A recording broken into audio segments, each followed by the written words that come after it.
ওকে, so আমরা এখানে যে ফন্ট সাইজ কন্ট্রোল ইউজ করেছিলাম ওইটাতে একটু সমস্যা হচ্ছে, সো এই জন্য আমরা রেঞ্জ কন্ট্রোল ইউজ করলাম।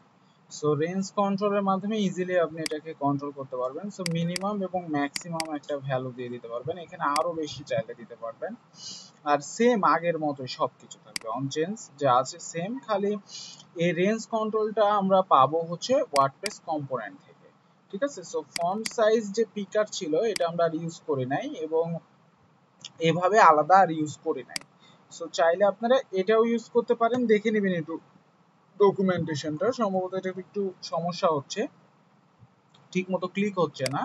সো রেঞ্জ কন্ট্রোলের মাধ্যমে আমরা করলাম। সো এরপরে আমরা এখানে ফন্ট সাইজ যে প্রপার্টি এবং নেম ফন্ট সাইজটা দিয়ে দিলাম এবং সেভের মধ্যেও আমরা সেম জিনিসটা এখানে অ্যাপ্লাই করছি, সেম আগের মতো। এই যে নেম ফন্ট সাইজ অ্যাট্রিবিউটটা নিয়েছি এবং এখানে ফন্ট সাইজে নেম ফন্ট সাইজ দিয়ে দিয়েছি। সো এবার যেটা হচ্ছে যে আমরা যদি রিলোড দিই এখানে, এই যে দেখেন আমার কিন্তু এটাকে ফন্ট সাইজ আমরা বাড়াতে পারছি সর্বোচ্চ 50 পিক্সেলে। সো এই জায়গাতে রিলোড দিই আবার যাই, এই যে দেখাই এটা হচ্ছে ফন্ট সাইজের রেঞ্জ।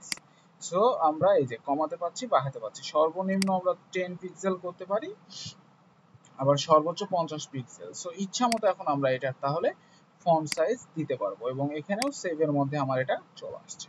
ঠিক আছে, পারফেক্টলি এটা কাজ করতেছে ঠিকঠাক মতো, বাট ওইটাতে সমস্যা হচ্ছিল। ওকে, সো আপনারা চাইলে এইভাবেও জিনিসটা হ্যান্ডেল করতে পারেন ইজিলি রেঞ্জ কন্ট্রোলের মাধ্যমে, এই রেঞ্জ কন্ট্রোলের মাধ্যমে। ওকে,